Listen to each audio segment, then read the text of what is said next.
Welcome to my small Ocarina of Time glitch series. If you haven't seen part 1 where I talk about useless Ocarina of Time glitches, I recommend you watch that. Not necessarily right now, you can do it after if you want, but there is more if you're interested in watching it. Now, unlike part 1, there's a lot to talk about, so let's not waste any time and get on to number 5.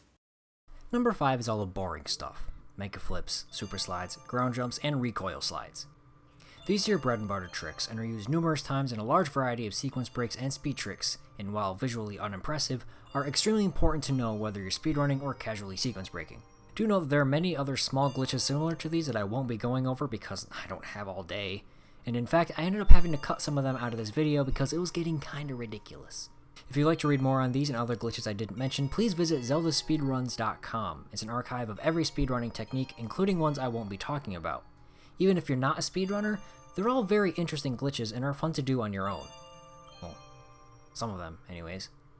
Their explanations will probably be better than mine because I can't be here for 6 hours explaining every single one, so if you see a trick you like, check out the ZSR page for more details. Let's go over these real quick. For mega flips, take out a bomb and shield drop it by pressing Z and R. Do a neutral roll by pressing A and do a backflip. This places you at the perfect distance away from the bomb to do many tricks. Continue to hold Z and R and wait until the bomb is just about to explode. Then roll into the bomb, still holding R to shield, and do a backflip when you get hit by the bomb. If you time the roll and the backflip correctly, you'll do a really long backflip, allowing you to reach places you wouldn't be able to. Super slides and ground jumps are the same inputs, it's just a matter of timing. Start out like you're going to do a mega flip. Shield drop a bomb, roll and backflip. Right before the bomb explodes, mash A as fast as you can. If you timed it properly, you'll do a super slide as long as you hold R. If you didn't time it properly and did the roll and grab too early, you'll store a ground jump. Ground jumps allow Link to jump straight up, something that he is normally incapable of doing. Ground jumps aren't useful in too many places, but they do have their uses. If you saw part 1, you've already seen a recoil slide used. Like most things, there are many ways to do it, but this is just one of those ways. While wearing Kakiri boots, crouch stab a wall using the hammer, and pause buffer until the first frame Link starts to move backwards from the stab, and put on your hover boots, and watch as Link flies over gaps like it's nothing. Because this is a very situational trick, it doesn't have very many uses, but it's still useful in the water temple. So there's that.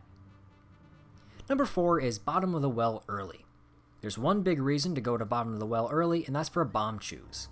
Early bomb choose lets you enter Dodongo's cavern without the Goron bracelet, effectively skipping it, and Serious Song as well, and because they're so useful, early bomb choose are used in nearly every speedrunning category, other than glitchless. First, getting into the well. There are a number of ways to do this, yada yada, you've heard this all before. All you need for this is the Kakiri sword and Deku shield. Hylian shield will not work, and you'll see why. Activate Infinite Sword Glitch, also known as ISG, by crouch stabbing and activating something with A at the right time, such as this sign, or the Cuckoo Lady. Pick up a cuckoo and make your way to the well. If the cuckoo is farting blood, you're good to go. Facing away from the well, hold Z and backwalk into the well and prepare for a backflip. Shield drop the cuckoo by pressing R and quickly press A to backflip into the well before the cuckoo hits the ground. While the cutscene is playing, Link will sink to the bottom of the well. This is known as a cutscene dive, and has many various methods and applications throughout the game that I won't be talking about. After the cutscene, just head right on in. From here, do a bunch of stuff, and then bomb choose. I tried. I really tried to get this one to work, but after 3 hours of this...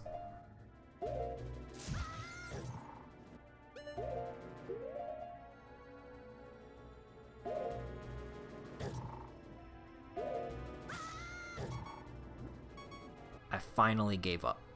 Basically, you clip through the vine by climbing back onto it on the same frame that the Skulltula hits you, and then you swim to the Bombchu room. It's honestly one of the hardest tricks I've ever attempted in this game. If you'd like to try it, there are tutorials all over ZSR. Feel free to watch them, and good luck. Number 3 is one of the first big sequence breaks I ever did. Early Shadow and Spirit Temples. For Shadow Temple, you'll need to plant a beam in the graveyard as a child before you become an adult. The Hylian Shield, and bomb choose. Having regular bombs makes the second part easier, but is not necessary. With this method, you don't even need Din's Fire to open the door to the temple. Ride the bean plant up to the crate and stand on top of it. Pull out a bomb shoe and jump off the crate, then press Z and R to shield drop it, and immediately press B to jump slash. If you did it right, you should land on this outer seam here. From here, you can backflip onto the upper part of the seam and very carefully make your way around to where the Shadow Temple is. Activating ISG off a bomb before backflipping can make the walk a bit easier since you won't fall off if you accidentally walk too far to the left. Rather than simply jumping down here, we can do a side hop in the center here, and that skips a loading trigger for the door and torches to spawn, letting us skip Din's Fire. Early Spirit Temple is longer to do, but it's easier in my opinion. There's just a lot more stuff to it. For this, you're going to need the hookshot and the hover boots. Yeah, we're doing this without the Lens of Truth, and we're going to be skipping the Gerudo's card as well. After getting captured by the Gerudos, hookshot up to this wooden panel and position yourself something like this. It's not very precise. There's a little black marking on the panel, and if you hookshot there, you'll clip into the room above the jail cell. From here, put on your hover boots and hop on this crate. Now you want to sidewalk to the left, and side hop and jump slash at the last second of the hover to get on this ledge. This is the tricky part. You want to gather some speed, roll toward this cliff, quickly turn to your right without losing too much speed, and then side hop to the left. If you do it right, it'll look like this.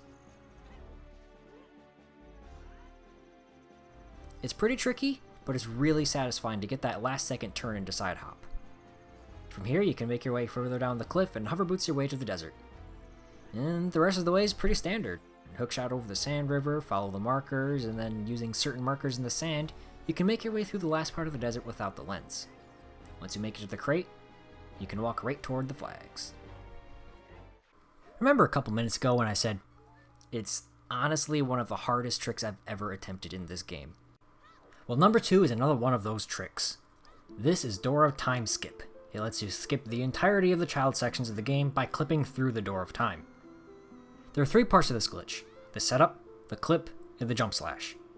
The setup is pretty simple. Upon entering the Temple of Time, turn 180 degrees toward the exit, side hop to the right, and back walk to the door. If you get stopped by the spiritual stone altar, you mess something up, so leave and try it again. If you make it past the altar, backflip into the door without pressing anything else. Press A to roll, and during the roll, let go of Z. Press down on the stick, and then left, and Z target one more time. This will give you the perfect angle you need to do the second part, the clip. We need to do a very specific kind of roll. By holding the stick slightly down and left, more down than left, we can get Link to roll so that he doesn't move forward. And if we follow this roll with a side hop, Link will do a side hop that goes behind him and to the left. This is the jump we need. And if you want, you can practice this part away from the door to make sure you can do this part properly. If you do the jump properly, you'll clip through the door. But if you just do that, you're going to fall into the void, and that's pretty much worthless. And the final part is the jump slash. Immediately after you press A to side hop, pause the game and pause buffer until you hear Link make a noise. Then unpause and mash B to jump slash. Then side hop or simply walk to the left to make sure you're on the right side of the door. Right, as in correct side. If you end up on the actual right side, you'll accomplish nothing. And there we go. Time to pick up the Master Sword and be a big kid. Now, since we never opened the door is still in the way as an adult, but the easiest way to solve this is to save and quit, then reopen your file, and you'll be on the other side. Now, there is a way to clip through the Door of Time without a sword. Check out the Zelda Speedruns page if you're interested in that. And my number 1 favorite useful Ocarina of Time glitch, the most ridiculous thing I've ever seen in a video game, RBA. RBA is short for Reverse Bottle Adventure, and with it we can manipulate arbitrary game values to make the game think we've done things we haven't. We can give ourselves medallions, ocarina songs, ammo upgrades, depending on what item we use. Most items will simply place a bottle on a certain item slot, usually the item that you use, but not all items are created equal. There's a lot to go over, so first let's go over how to do it, and we'll talk details later. First, there are a couple things you're going to need. You're going to need to make sure you have 0 Deku Sticks. If you have any Deku Sticks, the game will crash later on into the glitch if you're playing on N64, but if you're playing on Virtual Console or GameCube, it should work fine. Then you'll need a bottle with either bugs or a fish inside them, preferably bugs, you'll see why later. And lastly, you need access to the fishing hole, either through beating the Water Temple or the hookshot and Scarecrow song. Next, we need to steal the fishing rod. There are a couple of methods, but these 2 are the easiest. If you're playing version 1.0, you can simply use the hover boots and throw the rod while you're hovering. If you're not playing version 1.0, you can dive very close to the coast.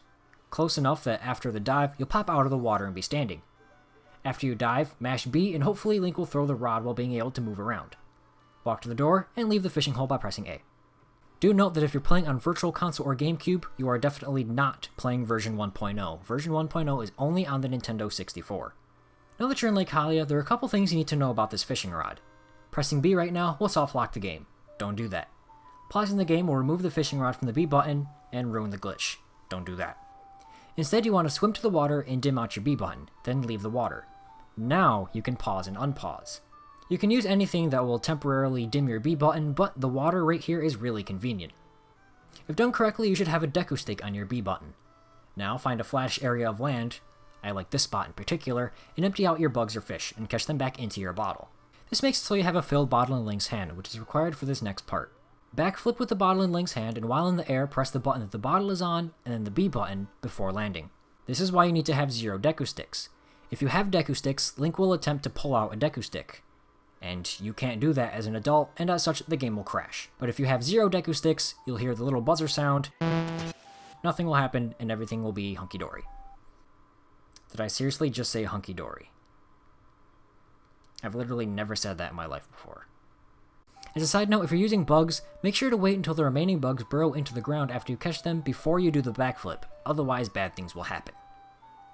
Anyways, after the backflip, Link will pour out his bugs or fish, and there will be an empty bottle on the B button. Simply catch the bugs or fish using the B bottle, and there you go. That's how you do RBA. But there's a lot more to it than just that. Depending on what item is on C right, different things will happen, and depending on what we catch using our B bottle, different things can happen. For example, if we catch a fish or bugs with the pocket cuckoo on C right, we will get our special colored gauntlets. Black if you don't have any strength upgrades prior to doing RBA, green if we had Goron bracelet, blue if we had silver gauntlets, and bronze if we had golden gauntlets. Personally, I think the green gauntlets look the best. I'd again like to refer you to Zelda speedruns and this RBA quick guide made by Finzenku. This part here shows which items on C right will create a bottle onto what slot. For example, if we have the hook shot on C right, it will make a bottle on the ice arrow slot. This part here determines ammo count. If we have a Poe on C right, we can alter our bomb chew count depending on what we catch. This part here shows the values of each thing we can catch in a bottle using B. Store-bought items and Poes cannot be put on a B bottle, so they are omitted from this list. We can see that fish has a binary value of 00011001, which is equal to 25. So if we catch a fish in our B bottle with a Poe on C right, we get 25 bomb chews. And that carries over to all other bottle items and all other ammo counts. Next is dungeon stuff. We can give ourselves maps, compasses, and big keys of each dungeon without ever entering that dungeon. The item on the left is what needs to be on C right, and the icon after it is the dungeon that corresponds to. Now you'll notice a lack of Shadow Temple here, and that's because the item that corresponds with Shadow Temple is the Kokiri Sword. And since there is no way, currently, to put the Kokiri Sword on C right, it's impossible to RBA Shadow Temple stuff, so it is also omitted from this list. Let's look at the Spirit Temple for this example. You'll notice that the key here says the first bit is Big Key, the second is Compass, and the third is the map, with all others being unused. With the light arrows on C right, we can change those values depending on what we catch in our B bottle. If we catch a fish, we end up with the Big Key, and that's it. But why? Let's look at these numbers. 00000000. This is what the game currently has stored in regards to Spirit Temple. Remember that this is the map, this is the compass, and this is the big key. If you remember from earlier, fish has a value of 25, or 00011001 in binary. By catching the fish with light arrows on C right, we overwrite the zeros, and it becomes 00011001, which means we have the big key. But what if we caught bugs? The game still thinks that we have 00011001, and we'll always think that until we either go pick up a map or compass from the dungeon to change the zeros to ones, or we RBA something else, in this case the bugs. This gets changed to the value of bugs, which is this, also known as 29. In this case, we'd have the big key and the map. This idea extends to all other items on this side of the quick guide as well. If we have the poacher saw on C right and we catch bugs, this gets changed to this, which would give us Zelda's Lullaby, the Prelude, the Nocturne, and the Serenade. And with the Broken Giant's Knife, we could get the Shadow Medallion, Spirit Medallion, Water Medallion, and Forest Medallion, all without entering any of the dungeons, doing literally nothing as an adult other than heading to Lake Hylia to do RBA. And with those Shadow and Spirit Medallions in our inventory, we can enter the Temple of Time, get the light arrows, access the bridge to Ganon's Tower, all without ever stepping foot into a single dungeon.